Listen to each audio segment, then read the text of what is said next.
So let's begin up with our fireside chat. And the topic is quite interesting and quite trending. That is leveraging CEO branding to unlock new revenue streams and maximize your reputation.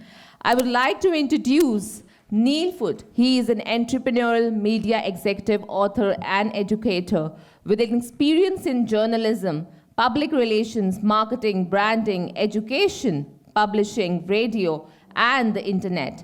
He has a proven ability to develop new product strategies that support business, financial, and community objectives. He is an expert in identifying, negotiating, and managing strategic relationships.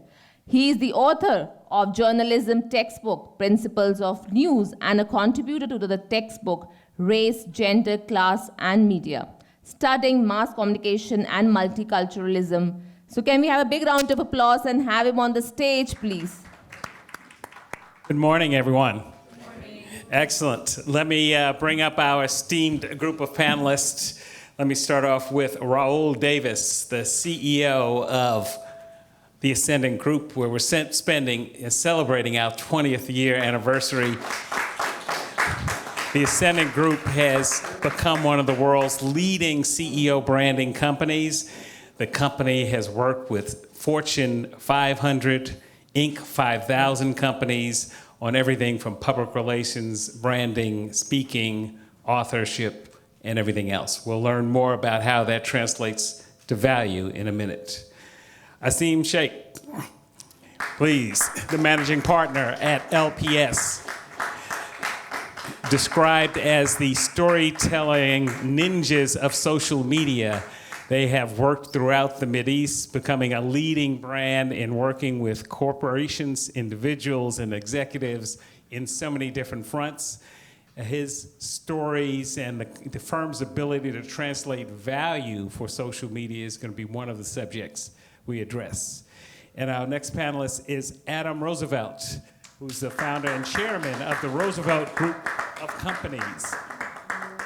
Adam is, among many things, a U.S. vet and a CEO of a company that works with brands that include corporations, government officials, government agencies, not only on public relations, public affairs, and social media issues and issue management. So please, a round of applause for our guests. Is my mic working? It's good? Okay.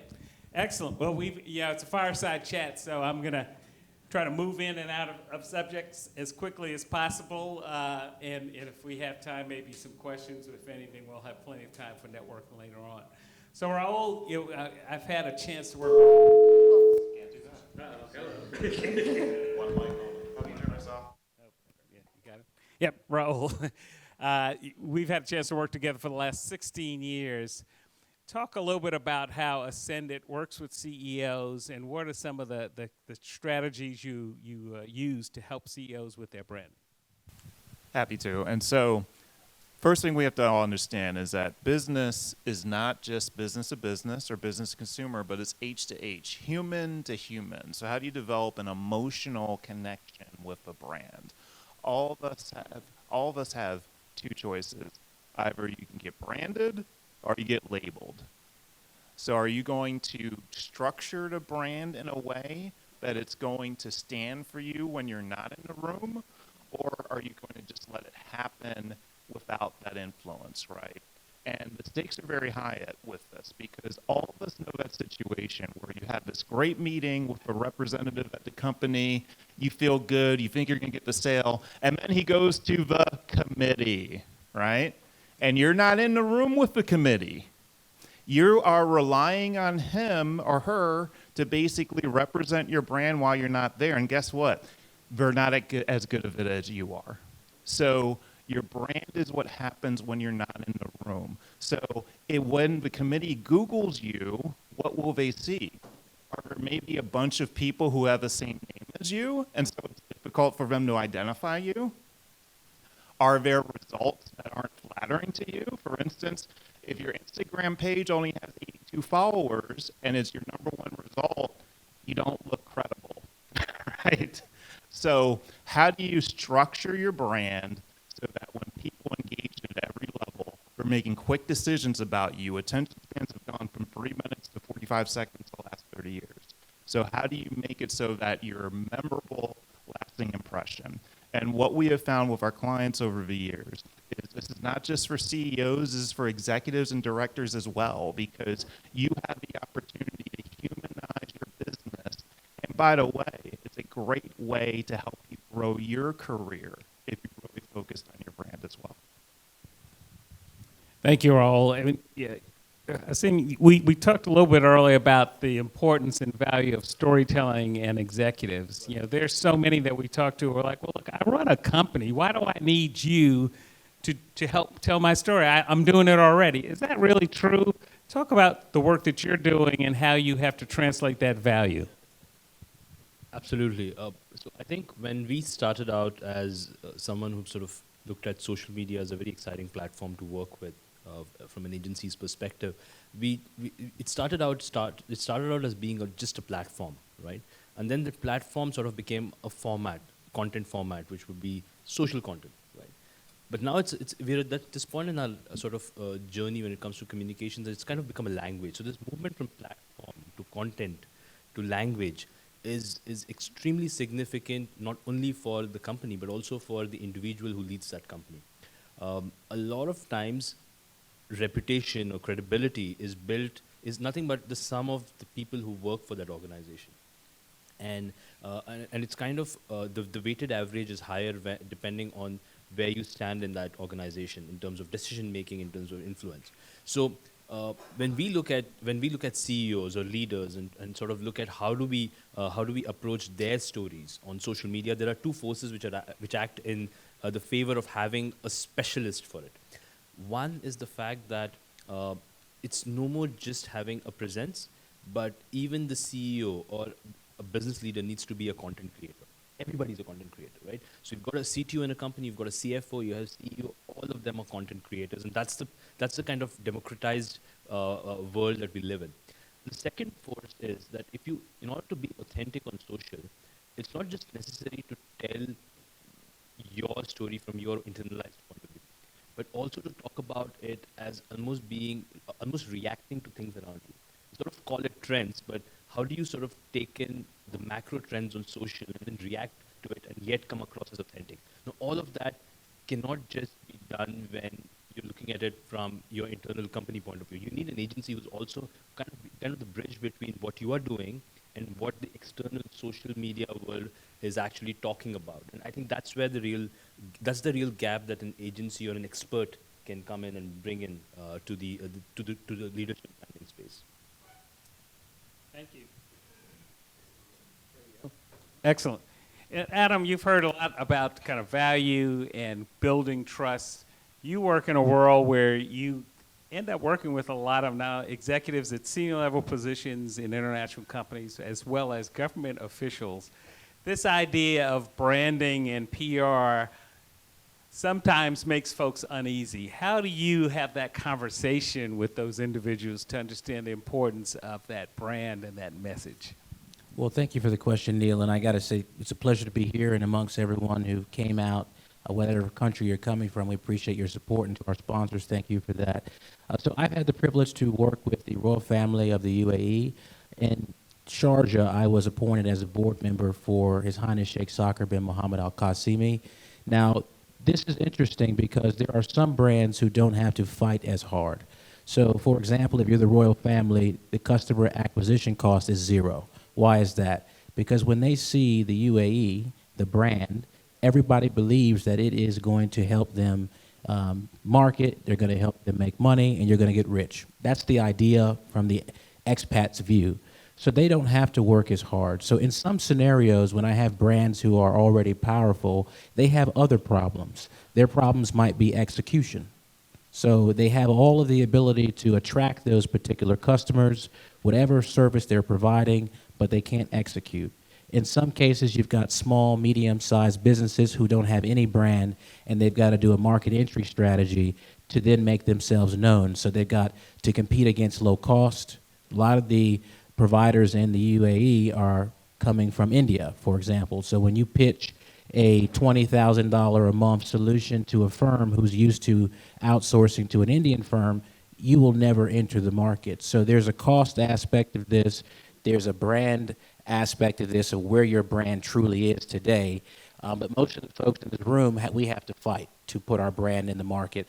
So essentially, one key element here is partnerships. Partnerships is very important. When you come to a new country, you're looking at who potentially you can partner with. It's not about competing against each other. It's about leveraging your skill sets and adjoining them with an organization that can complement your offering. For example, I specialize in the media. So when I went to the Royal Family, I was in charge of helping them with the media aspect. The media aspect means press release. The media aspect means getting the CEO booked in new TV outlets. So he may be strong in his country, but he has no access to America, has no access to Europe. What does that mean? We can go international. So they may be strong domestically, but they may have the ability to look beyond and look at international expansion. So depending on what your capabilities are, you have to look at that in the new market from a cost perspective, from a partnership perspective, and then what is the 6-month strategy to build your brand in the UAE? And there's a lot of ways to do that. Let me close by saying this on the first question. You can look at things from a perspective of partnership. As I mentioned, media is critical. So you've got a lot of cheap solutions to put your brand in the media. That's an awesome thing. But how I got into the Royal Family was based on doing this. I went on one stage, I did one speech about artificial intelligence, and by the end of that, that was PR. But someone saw that and said, let's have a conversation. So market entry might not be what you think. It could be exposure at the right place, right time, strategic positioning. You set up the next question for Raoul perfectly, because we talk so much with our clients about platforms and what are the best platforms by which to build this brand. So Raoul, talk about how you use those platforms. What are some of those platforms, and if there's a good case study you want to share? Yeah, absolutely. I mean, there's two segues here because Adam thought about partnership, and one of the things we released on the wire yesterday was announcing our 20th celebration here and our partnership with these two great gentlemen here. So we've created an agency called LPS Ascend. It's lpsascend.com, and we are partnering together in this region to bring CEO and executive branding solutions here. So I appreciate you all's partnership. So what we do is we think about how do you actually execute this, right? How do you execute the brand? And the first thing is kind of finding what is that magic connection between the CEO and the executive and their business? Because there's something special about when you think about someone like Elon Musk and SpaceX, right? Elon Musk just seems like the sort of person who will take humanity to Mars, doesn't he? Right? Oh, yeah, okay. So Elon seems like the sort of person who's going to take humanity to Mars. And so that's why he could do something none of us could do, which is basically go to an investor and say, give me $20 million. You won't get a return for at least 20 years. Just trust me, right? Like, none of us could pull that off. But his brand has positioned him for that. And that's what the real magic of this sort of branding, when it feels like you are embodying the values of the company. That's the authenticity at the highest level. And so in terms of how do you execute it, so it's an integration of things such as PR, social, the design elements, including photography, videography, speaking engagements, potentially a book deal, writing articles, being a thought leader, because this is not about being a celebrity. It's about being an industry leader, right? And ultimately, this is not about ego, but it's about effectiveness. It happens to be the case that we've had corporate brands for what? 160 years in terms of logos, but we've had this human connection since humanity began. So we trust facial expressions and tones of voices more than we do company logos. So ultimately, how do you have all that work together and sing to the same tune? That's what this sort of branding is about. And finally, in terms of a case study, there's a company that's got a great presence in this market, GAC Motors, a Chinese company, multi-billion-dollar automaker. We worked with them when they were getting ready to launch their unmanned vehicle at the Detroit Auto Show a few years ago. And they wanted us to get 50 people to their press conference and about 5 media placements, but we had 3 weeks to do it. That's it, okay? So first week, we give the pitch to the media, and they basically say, Chinese companies don't innovate, they steal. So we didn't have time to argue with them, right? Because we got 3 weeks. So what we did was we pivoted instead, and we talked about this vice president within the company, Wu Song, and the history of innovation he had and how he was bringing that to GAC Motors, and they bid on that, right? So it was the personal brand and trust that got us where we needed to go, and we got them 300 people to their press conference and 70 media placements, so they were very pleased. That's an excellent example, and I think, thank you, please. Anybody doing this work knows how hard it is to translate that, which is about measuring success. Right. You know, how do you measure success? You know, what are the metrics that you have to convey that you know, for some of these executives, they're used to how much return on investment it is. Correct. We talk in a bit of a different language. Yeah. What's some of the language you use? What are some of the data points you use to help translate the business that we do to make it successful? So I think that's a very so the discussion on calculation of value is kind of shifted from being extremely quantitative to getting more nuanced as it goes on, right? Like you mentioned Elon Musk. I mean, a tweet by Elon Musk would perhaps have a financial impact which goes beyond the number of people who are actually seeing it. Yeah. So what we encounter is initially it was about earned PR value, it was about reach, it was all about these vanity metrics, but now it's also about the fact that, you know, the conversations have almost become like digital campfires. There are these conversations with comments happening below it, people reacting to it. These are the real places where engagement's happening. It's not how many views that you've received or how many places it's been distributed to. So we do a lot of sentiment analysis on comments. We see what is the quality of those comments, who's actually putting that comment out, what's the influence of the person who's doing that. And all of this is qualitative in nature. And more we realize, and this is very counterintuitive because we usually believe that executives really are looking at hardcore financial impact, but they're actually open to looking at the qualitative impact. They're actually open to having conversations on understanding, hey, what's the quality of comments that I'm getting? What's this going to lead to? Because the person who's actually commenting may be the person that they actually meet in the next event. And more or less, kind of taking out from what Raoul said, people like to sort of connect human-to-human interactions, and as a result, you end up giving a face to the brand, and when you sort of turn up for the next event, you actually know someone who's been there on your digital campfire comments. So that's how the entire space is getting built, and we are kind of adapting to it by adding a lot of different qualitative focused metrics in that sense. I'm going to add just one thing and set up Adam actually as well. So we say branding and reputation management because depending on the level of business you're at, what you're looking for is a slight bit different. There's not just ROI, return on investment, but there's ROO, return on objective, right? And so if you're a company 100 million or less, branding can really accelerate your growth and your revenue, right? But when we start talking about companies that are billion, 10 billion, et cetera, you're talking more reputation management, right? You're trying to build an anti-fragile brand. Too many people, too many executives basically try to not be in the limelight at all. A crisis happens, then they give this normal kind of templated response, and people don't believe them. You know why they don't believe them? Because they've never heard from them before, right? So what you can do instead is proactively build your brand and think about it as deposits and withdrawals from a bank, right?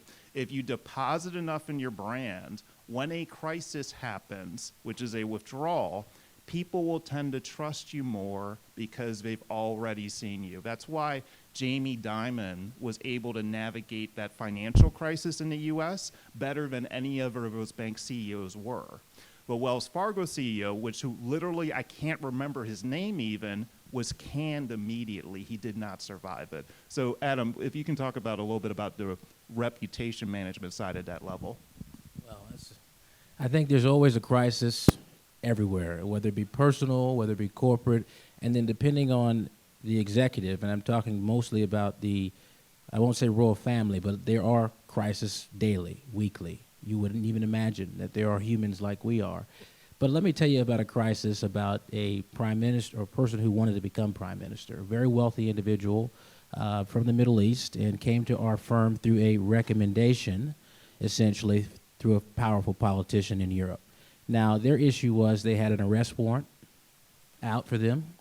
They had a very positive image in certain locations in Paris and Europe, but they had an arrest warrant from their home country. It's all a political situation. So the image of them is now being impacted from the international side of, is this person involved in crime?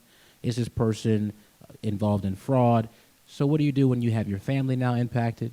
You've got litigation activity. You've got an arrest warrant out for yourself. So you're a very powerful, prominent figure. So how do you clean your image up? This is probably the worst case scenario, waking up to an arrest warrant, waking up to your family being impacted. So what do? You create a strategic campaign. This is probably the most difficult, disruptive conversation you could ever have, because every day a person is afraid that they might get arrested. They're afraid that they may have their bank account seized. So their partners may want to pull out. They may want to ask you to surrender the shares because they don't want to be associated. Your entire livelihood is on the line. Here's what we did.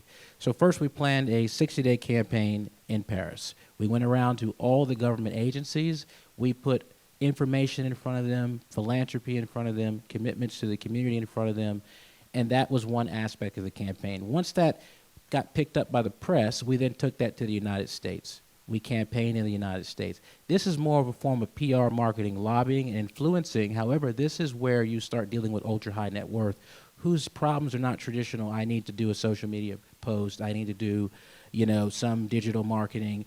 Their problems are much more grander, macro scale, impacting nations, impacting economies, and so forth. So by the end of this campaign, we had enough PR and power to take that to the United Nations. But it was a strategic objective. The KPI was, let's get this sentiment at this level in Europe to be able to go to the U.S., then use that entire package to take it to the United Nations. Within 30 days after the U.S. campaign, we were at the United Nations. We were able to secure him 1 minute of floor time. That 1 minute of floor time was international PR. 30 days later, they retracted the warrant. This is a crisis PR strategy, real time for ultra-high net worth. Today, this person now commands a community of ultra-high net worth fashion politicians, and we've painted him as a philanthropist, artist, freedom fighter, and now he potentially could become a prime minister in the future. That is an example of an ultra-high net worth problem that is impossible to solve if you don't have the strategic aspects and angles to be able to carry out a very difficult campaign. That's an excellent story. So, Raoul, how do you translate that strategy to the client, right? Because sometimes they'll look at you and say, what are you doing, right? Where are you going with this? But how do you translate that? Because, again, our conversation here is leveraging, the CEO brand and maximizing revenue. So what do you do to translate that value? Well, what's funny is that branding is the ultimate journey in personal development, because you have to learn to believe it before the marketplace does, right? And so many times, and candidly, I prefer these clients. I don't know about you all, but the ones who are humble, right? Sometimes they're humble to a default, but, I'll take them over the ones whose egos are so big, there's no room for you, right? And you have to charge them 3 times more just to make it work. But when with that humility, you have to think about it like this. If you believe in your business, as you believe in your service, then you should want the world to know and see it as your responsibility to get it out there in the world. Because if you don't, those customers will go with an inferior option. They'll be ripped off. So you have to look at it like you are doing the world a service by getting the word out there more. So that mindset thing is the number one thing that we end up having to tackle so many times. And I'll give you an example of it. There's a company we worked with called 3 Squared, which is building homes utilizing shipping containers. Great startup. They had a 600-page IP manual, but they hadn't actually built a home yet. And I had to sell the CEO on this idea of being a world-leading innovator in real estate. And she's like, but we haven't built anything yet. But I was like, at this point, there's no expert in the shipping container building market, right? Like, it doesn't exist yet. You have a 600-page manual on how to do it, so you're a world-leading expert whether you want to be or not. So we took that approach out, put it in a marketplace. We ended up getting ABC News and Yahoo Finance and Forbes and all these great placements. And then they were able to take that, raise millions of dollars in investment capital, get $300 million worth of potential pipeline, and accelerate the business faster than they ever imagined. So that's the magic of getting third-party validation, right? Because it's great to talk about yourself, but it's even better when other people are doing it for you. Which is great, because how do you get clients out of their own heads, right? Because this is a perfect example. Is that, I don't understand. What do you mean we're real estate developers and experts in this? How do we help clients get out of their heads to realize the value that they have? And our expertise is being that kind of third party that say, my goodness, you know what you have here? Talk about that. I kind of want to go back to what Raoul mentioned about it's kind of the ultimate form of expression as a human. Branding is development. But I think with how, so platforms for a long period of time in our lives have kind of been, have actually been monetized, right? For the first time in the last 20 years, platforms are free, right? And as a result, something very interesting has happened on branding. It's moved back from being a form of expression, development, to even a form of discovery. Because you can today put out content on a daily level even before you find what your mojo is, right? So you actually discover yourself as you go along and start putting your content out. And then that's when your brand is actually co-created with your audiences. You actually put out content, you say, hey, what's it that people actually are reacting to? What are those aspects and dimensions of my personality that people are actually finding a connect with? And that's how you decide to accentuate and sort of elevate things which are doing well, and sort of also look at things which are not doing well and try to optimize it. Now, in the case of a large amount of clients, I'll probably give you a personal example. I started doing podcasts for the last 6 months. Yeah. And something very interesting happened. I started out from a perspective that I could fill up my social media pages and be a content creator, right? But over a period of time, it's kind of become a tool for networking. I meet great people. I'm able to build client relationships without actually hard selling. That's number one. The second thing is the fact that I'm able to probably give I'm able to paint a larger canvas of the services that I can provide, which I probably will not be able to do in a 15-minute meeting, right? And I'm probably able to walk into rooms where people already know me. So there are a large amount of aspects which come when we kind of combine. Yes, we absolutely need to look at purpose-based communication partnerships and engagements.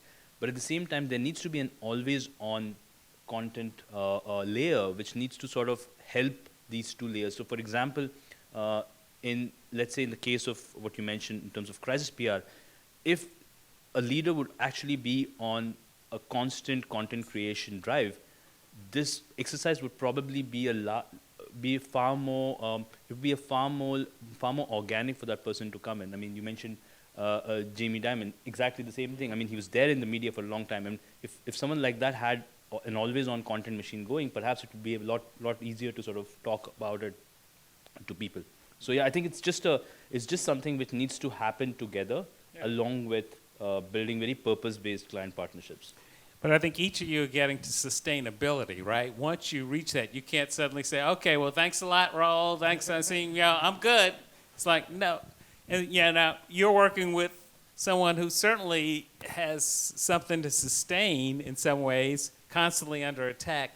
But what are some of the tips and tools and strategies to help them sustain that brand of, well, hey, you had that crisis, but we've got to put that in the back. Here's what we need to continue to do to create content, to create brand reputation, to sustain our brand at this level? Yeah, it's a great question, and I would say transformation, because you can transform your personality to align to different things. So, for example, some people know me as a national security TV commentator, but then I have another shade of my brand that is not a national security TV commentator. It is a Moderator. It is a panelist for tech and economy. So, for example, I will be moderating at the Billion Follower Summit, which is the government summit. All the top names come out, Steve Bartlett and all of that. But they don't know me for national security. They know me for a media person who can manage a conversation across a number of different executives, a number of different spaces.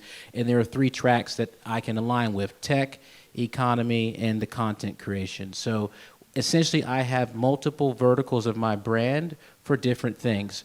Each of you have the ability also to be a talent, to be an executive, to be an influencer. So you have to have a different marketing package for each of those dimensions of what you're trying to do. So my team, for example, will pitch me to conferences. I can make $20,000, $30,000 off of that. My team will pitch me to a CEO saying, from a corporate perspective, we can provide these services. So there are multiple faces that you can have from either a CEO perspective as a brand of a CEO or from a corporate perspective. But transformation is critical. So be able to have multiple dimensions of you as a person as well as a corporation. Yeah, and what Adam's referencing is what we call your brand portfolio, right? And so if you think about a company who does this really well is Toyota. They make Lexus, they make a RAV4, right? Lexus is a very different customer base than someone who drives a RAV4, yet they're able to silo those and go directly to their target audience for both. And so we all have that ability to kind of have what I reference as a portable brand. So, I remember one time I was watching a crisis on the oil crisis on CNN, and they were talking about the future of renewable energy, and all of a sudden Richard Branson shows up. I'm like, what the heck is Richard Branson doing here?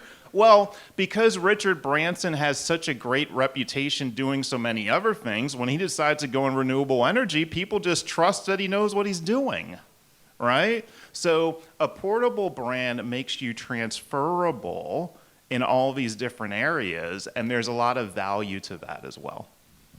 I want to kind of wrap up with one last bit of advice here. And again, we'll have networking time for you to follow up with questions and individuals.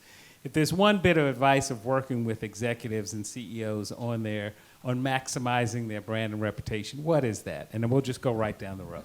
Yeah, so I'm going to give a piece of advice that also anyone in this room can do.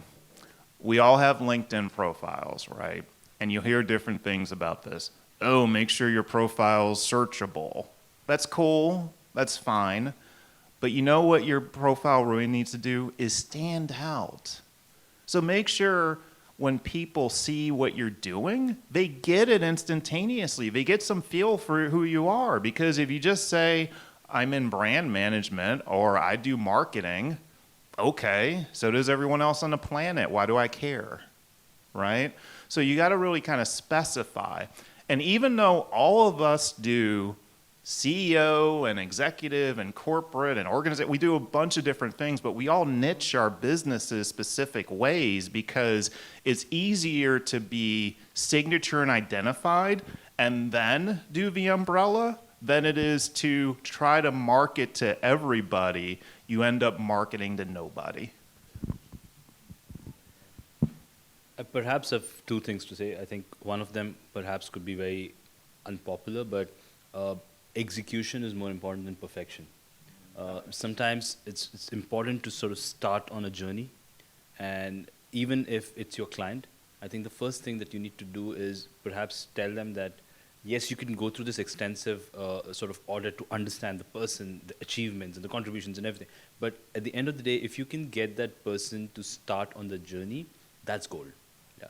And the second aspect, in the world that we live in today, the people who really stand out, the people who really simplify things.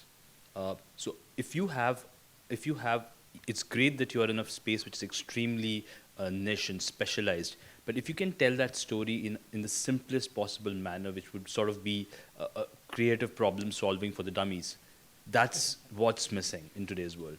And if the person who's able to do that in the industry that they belong to, I think those are the people who really stand out when it comes to personal brands. So just 2 points. One is strategic communications, which is critical, I think most important. I've been able to get into meetings based on what I write in an email, based on strategic communications. If they receive the same email from all of you, they probably won't open it. But if you have a strategic communications, a disruptive headline, and in a body that empowers you as an organization, it's almost as if they're lucky to meet you. Not that you're going to over-scream your ego, but there's a way to write strategically where people read that email either from a government perspective or a private sector perspective, and they will engage, set up a meeting, and convert. I think strategic communication. The last thing I would say is disruptive strategies. I was at Harvard. My professor who passed away, Clay Christensen, talked about disruptive strategy. You know Clay, right? And Clay did a fantastic job. But he talked about Goodrich and how they became very powerful and all these case studies of observing your market. But disruptive marketing is important as well, because what are now the innovative solutions? Has anybody talked about sonic branding here? These are new things. These are the things that are so niche that are being sold in the market today, right now, by organizations, and there's not a lot of competition. Very disruptive, very innovative, and there's a very small niche of players right now operating in that space. I know one, Voice of Dubai, for example. He controls at least 90% of the market right now. I would fair to say 90%. So the last thing I'll say is disruptive marketing and looking at that niche service and having that as your aim, and strategic communications. Excellent. A round of applause for our panelists here, please. Clayton Christensen's book, Innovator's Dilemma. It's old but still relevant. He talks about disruptive innovation. I've used it a lot in teaching about entrepreneurship. We at Ascendant, and I'll speak for Raoul, excited with this partnership. We know we're going to do some wonderful things. We're glad to be here. And please catch up with us throughout the course of the day and chit-chat with us. Love to learn more about your business, how we can partner, how we can help elevate each other in being successful in the work that we do. Thank you. Thanks. So do we have any questions with our esteemed panelists? Anyone? Questions?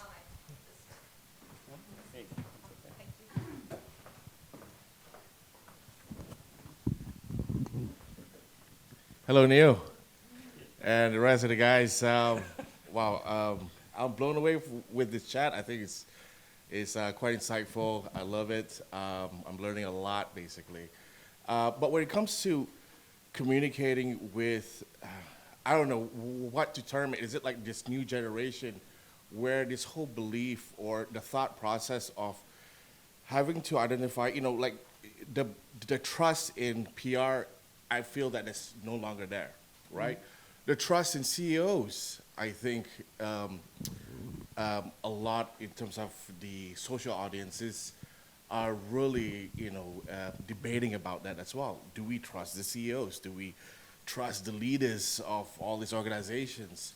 I don't know whether if you guys have gone through those kind of obstacles of this changing lives, this changing landscape, Sure. basically, right? Now, who do we trust, and who do who we can we trust? trust? And, That's right. and if each of us are publishers, then how do you trust me more than the next person, right?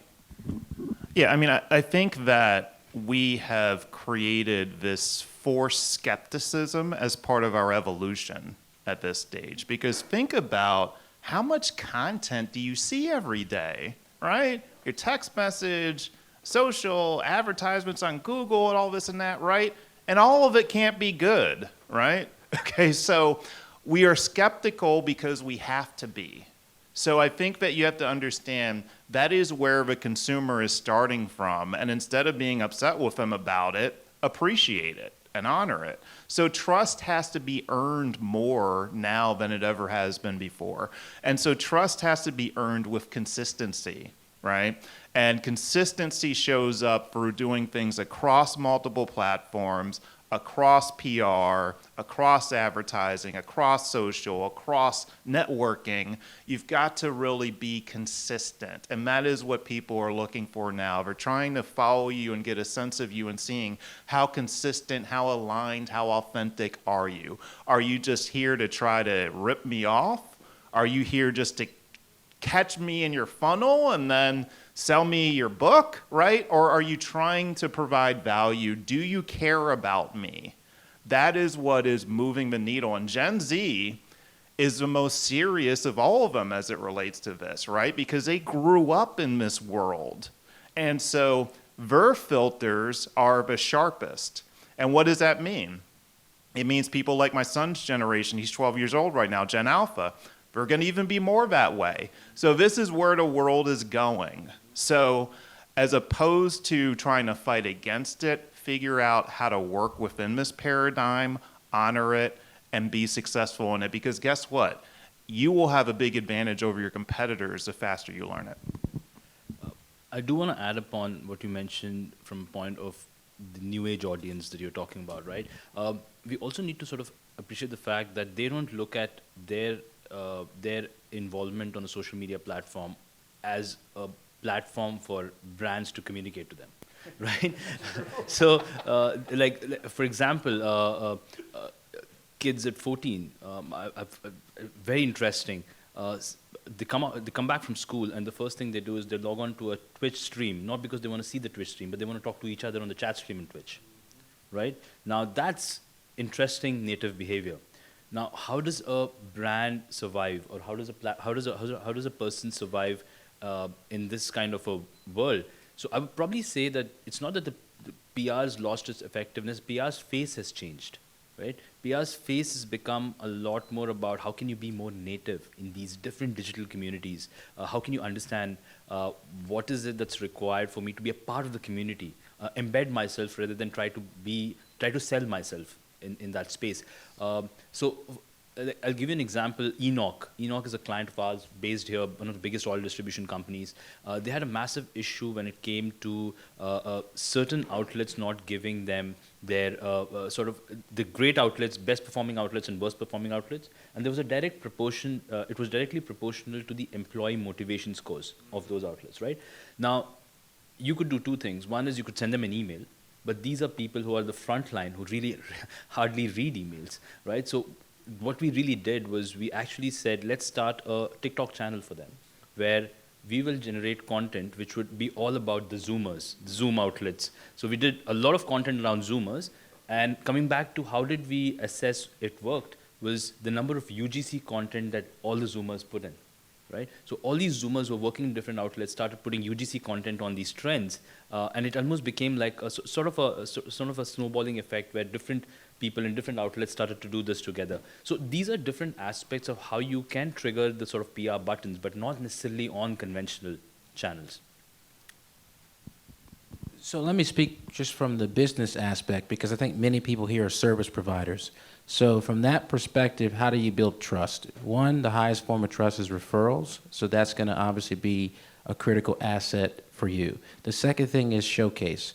How do you showcase your existing portfolio? You know, whether you have a pretty corporate presentation or whether you have a underdeveloped graphic designer who put something together, right? So that's also a form of trust and so forth. So also the third thing is information.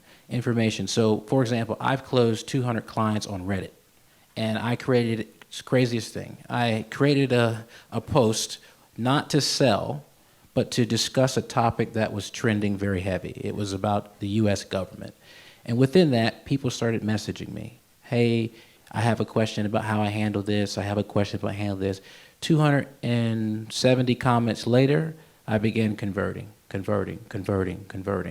information. But it came off as just me sharing my experience, telling you how I got over this, this issue, and then now I'm receiving clients from that. Those clients are paying anywhere between $7,500 to $10,000 a piece, just from the Reddit community engagement strategy. The last thing I will say is everything that we all believe has to convert. So trust is, if you're from Singapore or you're from Asia, for example, you may not want to travel to Dubai. So how do you build that trust remotely to be able to get them to trust you to convert that client? That's a really relevant question for the audience. And that is where information is critical, showcase, referrals, and lastly, we go back to the partnership. So that's the concluding on my point, but that was a really good question. Hi, I have a last question. And gentlemen, this was a great fire chat session, lovely. So you all mentioned some great case studies, right? I'm just curious, from a business POV, right? Do you all, as a transaction, do you all end up, taking equity in some businesses for being able to sort of transform and really change the game for some of these companies? Yeah, I mean, so interestingly enough, this company, 3 Squared, I mentioned, they thought we did such a great job. I ended up becoming an equity owner. So yeah, so that happens in the rarest of cases, right? And also, I just kind of had an idea here. I know that like this can be very intimidating, and so if anyone wants to have an assessment, we're happy to provide that, give you a set of recommendations, whether it's for you or an executive within your company, and we'll provide that to you and see what possibilities there may be, but that's something that we'll offer. All right, so one question for that from Pretty Woman. I also want to comment on the shareholder thing. So I know many people or professionals who come to the UAE, they may not have the budget. So they try to surrender equity as an exchange. We've seen that in tens of thousands of cases for startups specifically. And that's dangerous, but often if someone took equity of that company, it does not mean that they're going to execute. So what you've done is you've surrendered equity. They've sat for 6 months or 12 months. Now they have equity in your firm, and they're generally smarter than you, especially, because now they've got you locked up in their jurisdiction and locked up in your jurisdiction legally. So now how do you get out of that situation? I've seen this 1,000 times, where a company from, let's say, South America come to the UAE. They surrendered 25% on a new joint venture, or 50% on a joint venture. Back in the day, it was 51% ownership, 49, and we know there had been some stories and scares from that type of strategy. So what I would say is perhaps that may not be the best negotiating starting point, unless it was Shark Tank, okay? And there were other things that they could offer you that may not be monetarily, but they had an infrastructure. And you can negotiate those things, believe it or not. Sometimes you don't know what the negotiation limit is. It might not be, hey, just help me market. It might be, I'm a distributor, can you open up the distribution network? It might be, can I share office space with you for a year? It might be, can you provide me resources for marketing, corporate business services, legal, and then you can find out where their threshold is, but if you don't ask, they won't give. So you start small by surrendering your equity, and you've not counter-offered with a much larger demand, and allow them to come back and say, well, you know what, we might do X, Y, and Z.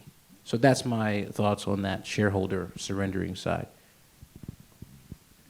Hello, this is super interesting. Thank you very much for all your comments.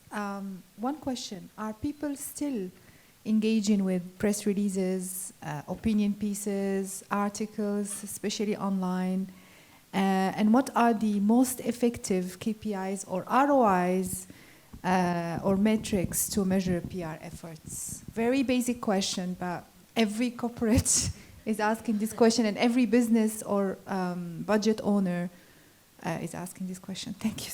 Okay, so I'm going to say something that's going to ruin a lot of PR agencies' business model. So, I'm not going to apologize. It's just the way the world is. These companies that you often see on Facebook who say something like, for $397, I can have you on ABC and all this and that, right? What they're doing is they're going on a second-tier wire service. One of them is called EIN, and you basically get 10 press releases for $300, right? You put out the press release, and then the ABC in unknown part of, Africa or small town in Kansas picks it up, right? And then we're like, oh, we got you on ABC. That has no value. You know why it has no value? Because they are automated to pick those syndications up, right? And EIN will pay them like 2 cents every time they do that. It's on page 392 of their website. It's not searchable, right? Because Google got smart and they said, you know what? We're only going to do 1 or 2 results from these press releases. And then it's gone in 60 days, right? So no, That does not have value, right? What has value is to position yourself as a thought leader, to be a service provider to the media, right? Because like at this point of the game, the media outlets have wised up years ago. You're not going to get free advertising off of us. Oh, you're just pushing a product? Go to our advertising department. Oh, we've got sponsored posts for you, right? Or we got a sponsored TV show, right? So they have shifted that. If you want to get organic coverage, which yes is still valuable, you got to figure out how you're providing value to the marketplace, okay? So let's take an example of someone within the healthcare space. So we have a client who is a venture capitalist of a healthcare AI firm, right? So what he ended up doing was we positioned him to talk about what are the trends in healthcare AI? What are the 3 things we can expect over the next year? This is an emerging field. So the media wanted to hear from him. CNBC wanted to have him on because he's educating their audience on something that they care about. So that ends up being the intersection.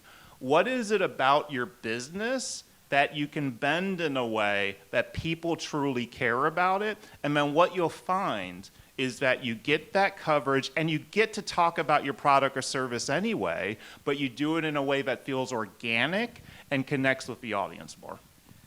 And that's the thought leadership part of that says depending on your client, and again, we work with them all the time. Sometimes they just need to see a press release on a wire.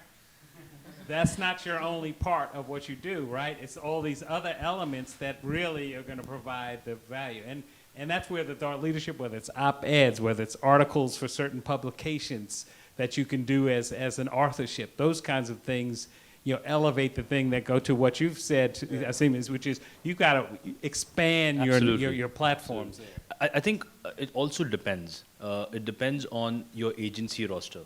So a lot of times what happens is marketers are equally responsible for the effectiveness of PR, right?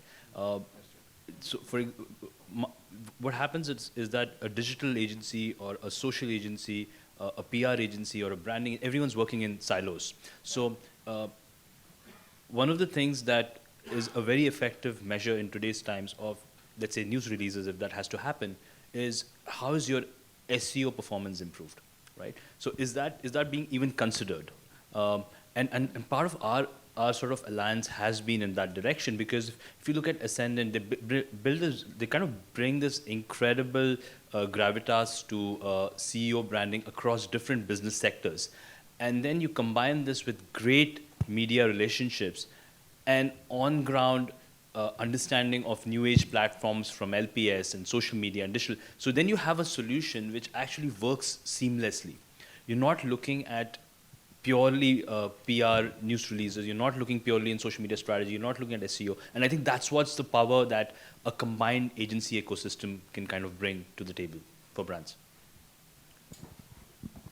I will just add another shade of the press release importance, and I'll say, because everybody does KYC daily. Say you want to go on a date, you Google that, you're looking for that person's name, their profile, you're trying to see what comes up. We're doing that daily in personal life, professional life. So that press release also is a staple in Google. So guess what? It's immediate. You will trust that person depending on the publication. But generally speaking, if you don't know much about media, how do you know what ranks high or what ranks low? But press releases are critical. And I will tell you that I agree with the panel members and my partners that there's a much more comprehensive strategy required to kind of boost the brand and create credibility and trust. But press releases are still being paid for today.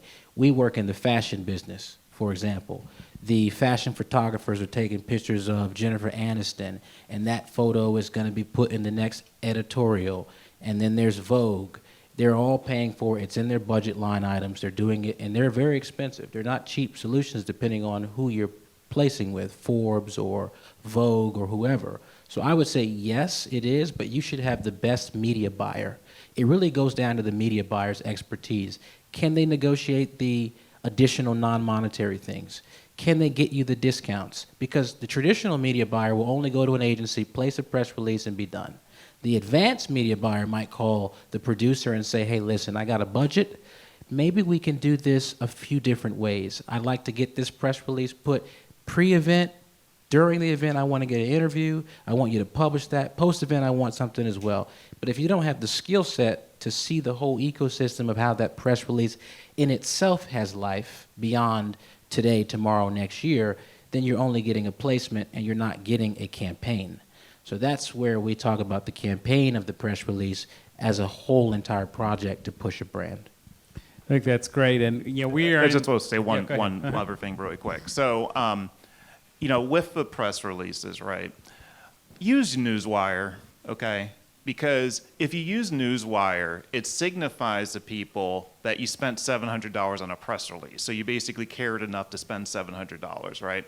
When you use some of these other services, it costs $30. So you only cared $30 enough about your message, right? And don't get me wrong, we've used them all, right? But over time, that's kind of what we realize is that you're making a statement about how much you care about the own information you're putting out. Absolutely. We're in the expectation business. You need to manage the expectation of your clients. We work with folks who always want things at the top tier, and sometimes we've got to go into the strategy, right? To say, if you want CNN, here's how we build that story to get there, right?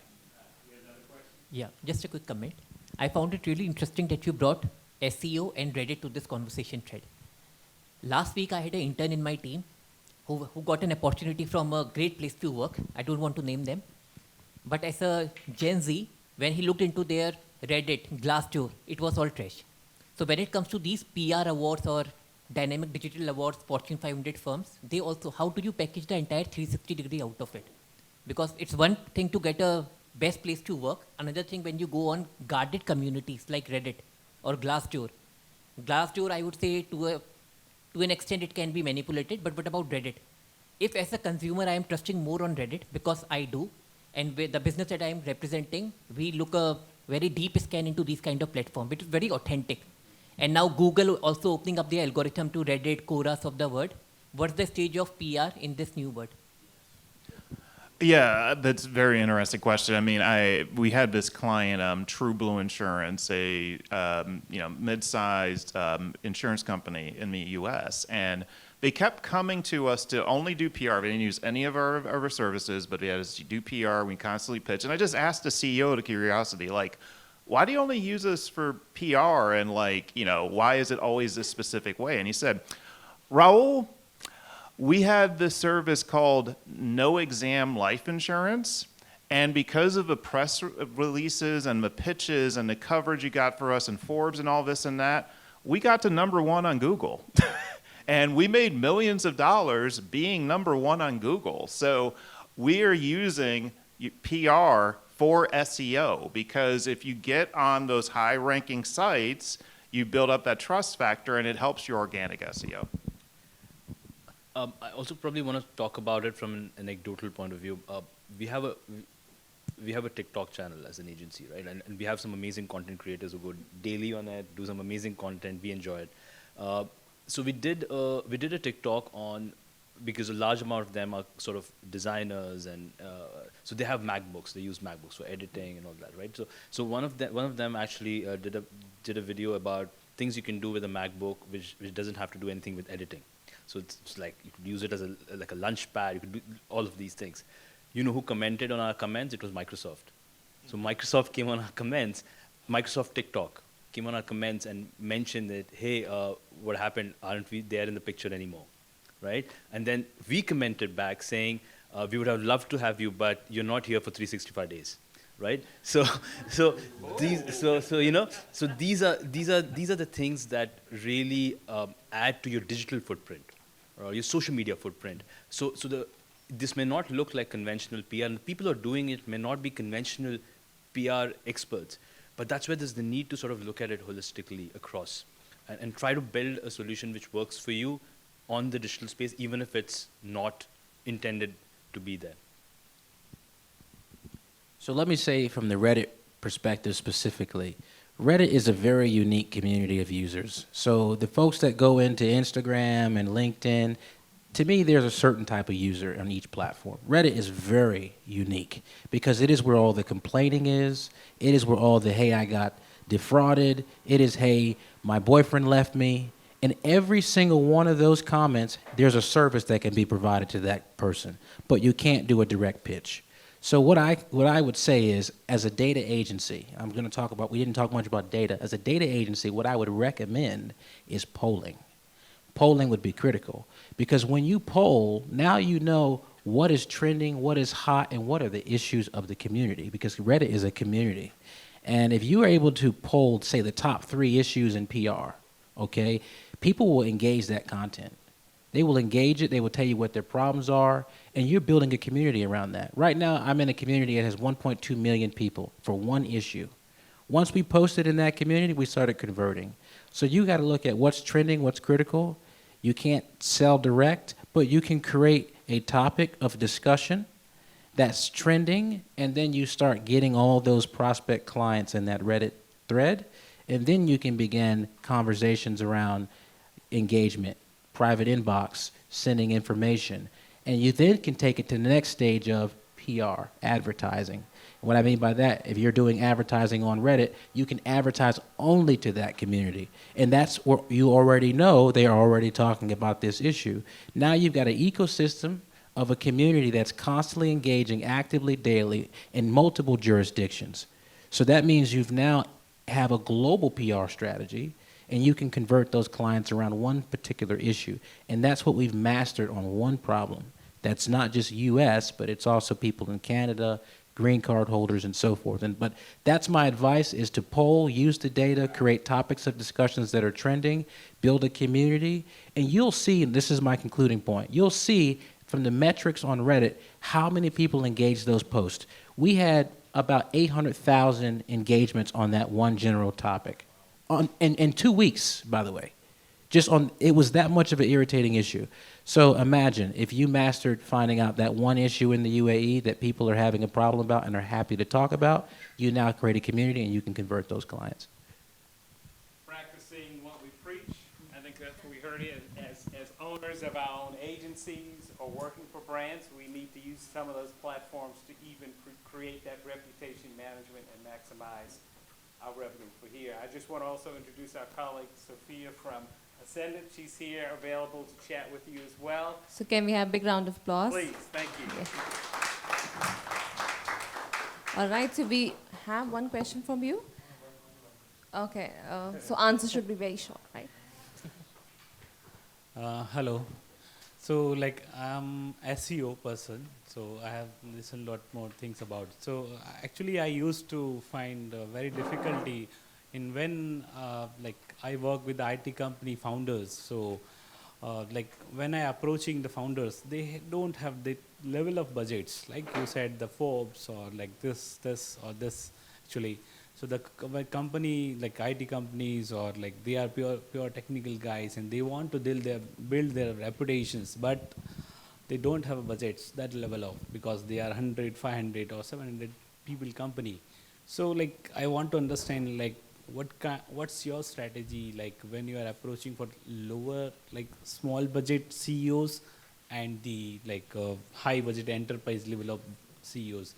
Because budget is always a main constraint for any company, even you as well, right? So I want to understand that only. Yeah, I mean, from my perspective, it's going to start with LinkedIn. So if you think about Sales Navigator as a tool, it allows you to access anybody on the planet, essentially, right? And so if you are messaging, if you are doing posts on the topic of your thought leadership, building community, and then tying that in and providing value, then that's going to be, I think, a good starting point, because you can leverage that to reference posts that you have and have conversations with people. The biggest issue with people on LinkedIn is they don't communicate like we would communicate in this room. I would never go up to someone and say, I'm a marketer, I can help you grow your business, right? That's not how anyone would start a conversation in here. But people do that on LinkedIn all the time. So you've got to be more conversational and engaging in your tone even on there. And then when you build relationships and build trust, you can see what the possibilities are. So that would be my biggest suggestion for someone with a smaller budget, is to do a lot more on LinkedIn. I think yes, LinkedIn, but also when you're talking about IT companies, they're industry-specific media. They're always looking for great stories. So yes, I mean, from an SEO point, the regular sort of playbook is you probably do link building, you do paid registrations, free registrations. So all of that, yes, but I think the next edge would be if from an SEO perspective, you can reach out to these industry-specific media. And especially if you've got someone in your team who's an opinion leader in IT, and there are enough forums, as Adam said, which sort of get you to what are those things that people are talking about, and you just have to pick them up and get your opinion leader to write something on it and then pitch them to these industry-specific media. I think that would sort of be the organic way how you could do that.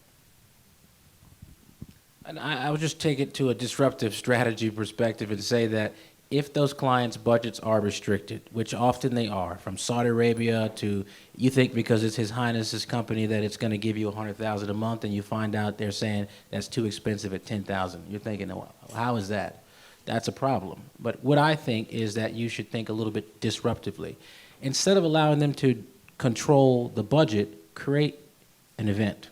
Why? Because then they can see the value that you bring in your community, and it kind of shows them a different shade of influence that you have.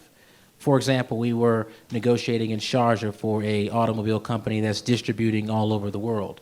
They told us that they had a budget of $40,000 per month, and that for Sharjah was pretty surprising, to be completely honest with you. I thought we would get that budget in Dubai. Dubai said no, but Sharjah said $40,000. Very confusing. For folks who live in Dubai, $40,000 from Sharjah is pretty surprising, okay? So there may be an opportunity to bring those lower budget clients into a different setting to show them a different curated experience about who you and your firm is, and then you can have a second conversation. I don't believe that people don't have the budget. I believe they don't understand the offering, number one, and they're afraid in something that they don't see the value, because it just doesn't translate how you're communicating it. So they're hearing SEO, what is that? That's technical. I'm a CEO, I don't need to know what SEO is. It sounds good, but you told me all these technical terms, you'll rank on page 1 in Google. Oh, okay, I understand that as an executive. You just sold me on that. You want a Google page? We can create a knowledge panel for you. Well, what's that? Here's a showcase. When they Google your name, here you are. So now you showcase simple, 10 seconds. They understand it, they believe it. There's a drawn value perception to that. So that's my way of saying think disruptively to get those clients out of that thinking pattern, either through communication or through showcase, through your own curated environment. All right, so can we have a big round of applause for a wonderful session and the never-ending questions? I think it should be for an hour. All right. So can we have a group photograph of all the panelists?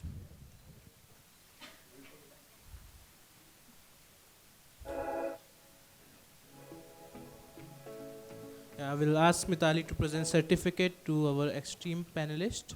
So first we have Neil Foote.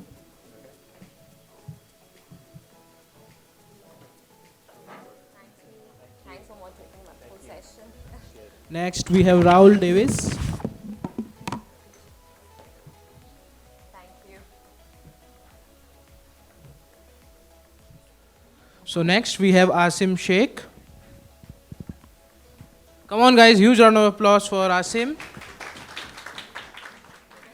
And at last we have Adam Roosevelt.